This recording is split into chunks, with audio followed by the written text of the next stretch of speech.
Hello friends, welcome. स्वागत है आपका अपने इस चैनल इग्नो गाइडेंस में और मैं आरती। चलिए आइए, आज का जो वीडियो है ये आपका है BSDC 134 का ब्लॉक टू में यूनिट 9 ले लेते हैं, वर्णनात्मक लेखन। ठीक है। इंपॉर्टेंट क्वेश्चंस आपके लिए हो सकता है वर्णनात्मक लेखन, आख्यान परक और तार्किक लेखन, जिसके बारे में हम पहले भी ऑलरेडी आपको बता चुके हैं। अब यहाँ पे हम डिटेल में पढ़ेंगे। Okay, right. तो चलिए फिर स्टार्ट कर देते हैं। उसके पहले आपको क्या करना है, वीडियो को लाइक करना है, शेयर करना है, चैनल को सब्सक्राइब करना है। यदि आपने अभी तक नहीं किया है तो बेल आइकन को जरूर प्रेस कर लीजिएगा। ओके।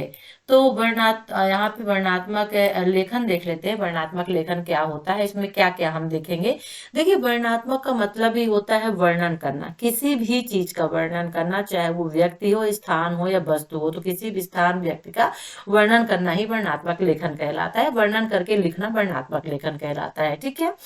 तो चलिए यहाँ पर देख लेते हैं। वर्णनात्मक लेखन रचना का एक महत्वपूर्ण प्रकार है और अक्सर हमें किसी व्यक्ति, स्थान, वस्तु या दृश्य का वर्णन करना होता है और ऐसे में हम उस व्यक्ति, स्थान या वस्तु या बाह्य पक्ष को देखते हैं, उसके बारे में बताते हैं। तो किसी व्यक्ति के बारे में यदि हम बात करते हैं तो किसी व्यक्ति का वर्णन हम कैसे कर सकते हैं। किसी व्यक्ति का वर्णन करने के लिए हम उसके बाह्य रंग रूप को देखेंगे, उसकी कदकाठी को देखेंगे, उसके कलर को देखेंगे, उसकी उम्र, एज वगैरह देखेंगे और हम उसके बाद में बताएंगे। फिर तो ये बाह्य हो गया। फिर आंतरिक, आंतरिक मतलब अंदर, अंदर में उसका चाल ढाल हम बताएंगे, पसंद नापसंद, उसकी आदतें हम बताएंगे, है ना, कि क्या है। तीन चीजों का वर्णन करना ही वर्णनात्मक लेखन कहलाता है। ठीक है। ओके। और इसी प्रकार किसी स्थान व वर्णन में उसके वातावरण या माहौल का वर्णन होता है स्थान में। ठीक है ना। वस्तु में होता है तो वस्तु में उसकी विशेषताएं, उसके कार्य को बताया जाता है। ठीक है।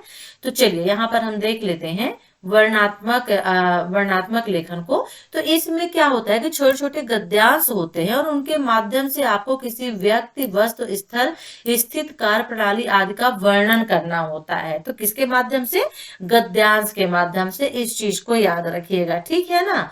तो चलिए यहाँ पर हम देख लेते हैं कि जब हम किसी व्यक्ति का वर्णन करते हैं तो हमें सबसे पहले उसके बाह्य रूप का, आकार, आयु, एज, वेट क्या कितना है वो देखना पड़ता है।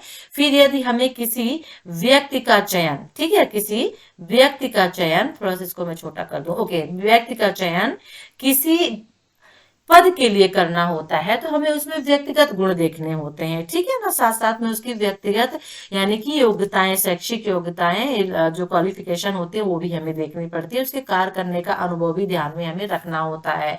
मान लीजिए कभी हमारे आस पड़ोस में कहीं चोरी हो जाए, कुछ हो जाता है और हमने उस चोर को भागते हुए देख लिया है, निकलते हुए देखा है, और जब हम पुलिस में रिपोर्ट लिखाते हैं तो हम क्या करते हैं, हमें पुलिस को उसका हुलिया बताना पड़ता है। ठीक है ना। तो उस चोर का बाह्य रूप बताना पड़ता है कि कैसी उसकी वेशभूषा थी, वो किस तरह का दिखता था। ठीक है ना।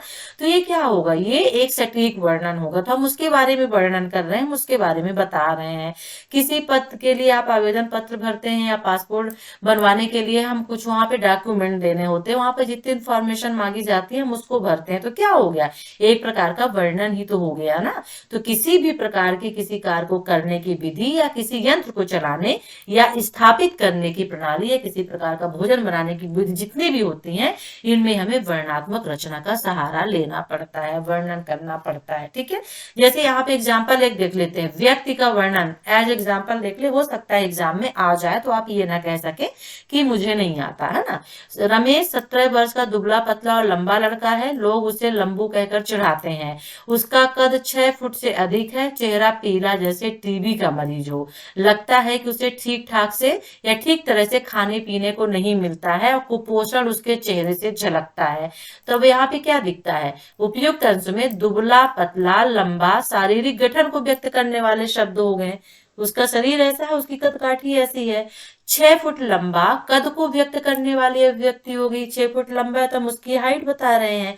इस प्रकार लंबा, ठिगना, छोटा, नाटा, मोटा, पतला, कमजोर, हट्टा कट्टा, ये सब शारीरिक गठन को बताते हैं, उसकी बॉडी के ऊपर इंडिकेट करते हैं। ठीक है ना। तो ये बताने वाले विशेषण शब्द हो गए। तो 17 वर्ष, जवान, बूढ़ा, प्रौढ़ आदि शब्द आयु को, एज को उसके बता रहे हैं। तो इस प्रकार यहाँ पर जो भी चीजें हैं वो उसकी कद को व्यक्त कर रहे हैं। तो यहाँ पे क्या हो रहा है, उस रमेश व्यक्ति का वर्णन हो रहा है, किस तरह का है वो, किस तरह का दिखता है, उसकी एज क्या है, वो किस तरह का, दुबला पतला है, मोटा है, काला है, गोरा है, क्या है, सभी चीजें यहाँ पे बताना ही वर्णन करना कहलाता है। ठीक है ना। ओके, चलिए अब आगे हम यहाँ पे देख लेते हैं। तो अगर एक आपसे वर्णन करने के लिए आ जाए ना, तो आप बड़े आराम से इसको कर सकते हैं, डाउट में मत रहिएगा, ठीक है ना। ओके, चलिए अब आगे थोड़ा सा देख लेते हैं। चलिए, ओके ओके। जैसे यहाँ पे दिया हुआ है चुनने के लिए, ठीक है ना। तो जैसे मान लीजिए कि कालम का में कुछ विशेषण दिए हैं, कालम खा में उसे संबंध संज्ञाएं दी हुई हैं। तो का और खा शब्दों को चुनकर सही जोड़े बनाना है। तो चिपके हुए क्या होते हैं बताइए, चिपके हुए क्या होते हैं? चिपके हुए गाल ही तो होते हैं ना। जनरली बोलते हैं ना कि गाल फूले या चिपके हुए, चिपका हुआ क्या हो गया? गाल हो गया, ठीक है।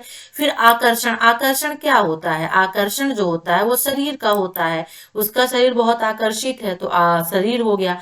अधेड़, अधेड़ किससे जोड़ा जाता है? तो अधेड़ को जो है उम्र से जोड़ा जाता है, ठीक है। जवान हो गया, जवान को किससे जोड़ा जाता है? तो जवान कौन हो जाएगा? लड़की होगी या फिर लड़का होगा, ठीक है।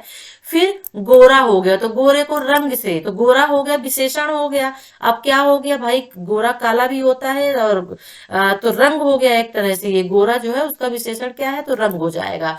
थुलथुला, थुलथुला क्या हो जाएगा? थुलथुला का मतलब क्या होता है? तो यहाँ पे हम कह सकते हैं थुलथुला, तो यहाँ पे समझ में नहीं आ रहा कुछ सर। हाँ, चेहरा आप कह सकते हो कि थुलथुला चेहरा उसका है। चपटी, चपटी क्या होती है? चपटी नाक होती है। दरमियाना, दरमियाना क्या होता है? तो दरमियाना कद मुझे लगता है कि यहाँ पे हो सकता है। तो इस तरह से आप इसे देख सकते हो, ठीक है ना। इस तरह से आप इसको मतलब मिला सकते हो उसे, ठीक है। अब स्थान, दृश्य, वस्तु का वर्णन कैसे होता है, ये भी वेरी इंपॉर्टेंट है। तो देखिए, अभी हमने व्यक्ति के बाह्य और आंतरिक स्वरूप के बारे में देखा और पढ़ा, ठीक है। अब हम यहाँ पे किसी स्थान या दृश्य संबंधित नमूने देखेंगे। तो उसका हम कैसे वर्णन करेंगे? कोई स्थान है, कोई दृश्य है, ठीक है ना। तो जैसे मान लीजिए किसी आकर्षण या मनोरम स्थान का वर्णन किसी मित्र से करते हैं, या किसी रोचक घटना की जानकारी प्राप्त करते हैं। मान लीजिए हम कहीं पे घूमने गए हैं और अपने फ्रेंड को, किसी को हमें बताना है, तो हम क्या बताएंगे? वो जगह कैसी थी, क्या थी, किस तरह का था वहां पे। तो हम यही सब चीज तो बताएंगे ना। जैसे एग्जाम्पल के तौर पर अब ये स्थान के बारे में आ गया कि मेरे चाचा जी का लाजपत नगर में एक छोटा सा मंजिला सा मकान है। वे इसी मकान में पिछले 30 वर्षों से रह रहे हैं। अब गली में सभी मकान दो या बहुमंजिले के बन गए हैं, ठीक है। फिर उसमें एक ड्राइंग रूम है, दो शयन यानी बेडरूम है, कमरों का आकार 12 फुट लंबा, 10 फुट चौड़ा। ये सब क्या चीजें हैं? यानी लाजपत नगर, गली, शनि बाजार, ये स्थान हो गया, सूचक शब्द हो गए। अब जो फुट लंबा और 10 फुट चौड़ा हो गया, तो ये क्या हो गया? ये आकार सूचक हो गया। गली में शनि बाजार का लगना, पिछले आंगन में सर्दियों में धूप का आनंद लेना, ये दृश्य वगैरह हो गए। तो इस तरह से वर्णन किया जाता है किस चीज का? स्थान का और दृश्य का, ठीक है। तो हो सकता है क्वेश्चन में यदि आए तो बन जाए, ठीक है ना। ओके,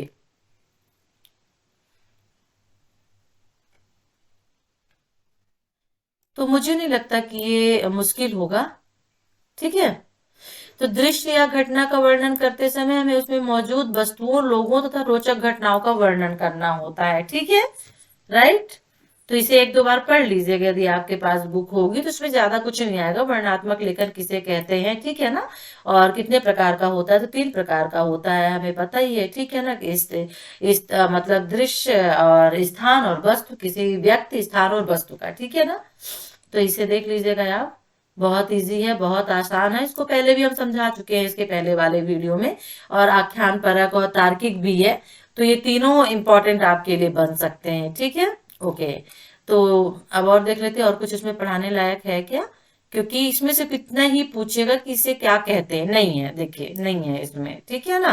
किसी व्यक्ति के बाह्य रूप अथवा उसकी आदतों, पसंद नापसंद, अभिरुचियों का वर्णन करना, किसी स्थान, दृश्य, वस्तु का वर्णन करना, किसी प्रकार के भोजन को बनाने की विधि का वर्णन करना। हमें पोहा बनाना है, किस तरह से बनाना है, तो उसमें बताया जाएगा ना। पोहा लाना पड़ेगा, फिर भिगोना पड़ेगा, धुलना पड़ेगा, पानी निचोड़ के निकालना पड़ेगा, फिर कढ़ाई चढ़ानी पड़ेगी गैस पे, फिर उसमें प्याज, लहसुन और सरसों के दाने, जीरे जो भी डलते हैं, ठीक है। वर्णन ही तो हो गया ना, था ना, ठीक है ना। पासपोर्ट, लाइसेंस बनवाने की विधि, तो सभी चीजें इसके अंतर्गत आ जाएंगी, ठीक है। ओके ओके, चलिए फिर हो सकता है एक आ जाए बायोडाटा बनाने के लिए, ठीक है ना। वर्णन में तो ये है, नाम रमेश हो गया, पिता का नाम राकेश मोहन, जन्म तिथि 20 अक्टूबर, या कोई स्थान का वर्णन करने के लिए आ जाए तो जो लाजपत नगर वाला था वो वाला आप लिख सकते हैं, आप अपने से भी लिख सकते हैं, राइट। ओके, ठीक है।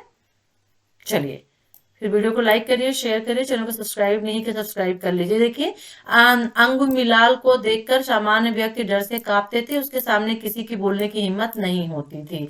महात्मा कौशल की दोपहर का कठोर भारी भयानक ऊंचा काला बिखरे हुए लाली सनी, जो क्वेश्चन ऊपर दिए हुए थे ना, उन्हीं के यहाँ पे आंसर दिया हुआ है। यहाँ ठहरना क्रिया के दो अर्थ हैं, समान अर्थ में रुकना होता है और चलना का विलोम ठहरना है। दूसरे अर्थ में ठहरना का अर्थ है किसी कार्य को करना या बंद करना। ठीक है, तो अंगुमिलाल को हत्याएं करने से रोकने के अर्थ में महात्मा बुद्ध ने ठहरना क्रिया का प्रयोग किया है। ठीक है, तो चलिए फिर वीडियो को लाइक करिए, शेयर करिए, चैनल को सब्सक्राइब कर लीजिए नहीं किया है तो। और जो हमारा नेक्स्ट वीडियो होगा वो आपका हो गया आख्यान परक होगा। ठीक है, आख्यान परक लेखन क्या कहलाता है, ये वेरी इंपॉर्टेंट हो सकता है, क्योंकि इसमें सरलता, प्रत्यक्ष वार्तालाप शैली, तथ्य परकता, वैयक्ता शैली, इतनी सारी चीजें इसके अंतर्गत होती हैं। तो इस वीडियो के साथ हम आपसे फिर मिलेंगे। हमारे ग्रुप से जुड़ जाइए, ग्रुप का जो लिंक है वीडियो के डिस्क्रिप्शन बॉक्स पे दिया हुआ है, तो वहां से ज्वाइन कर लीजिए। ठीक है, टेक केयर, बाय।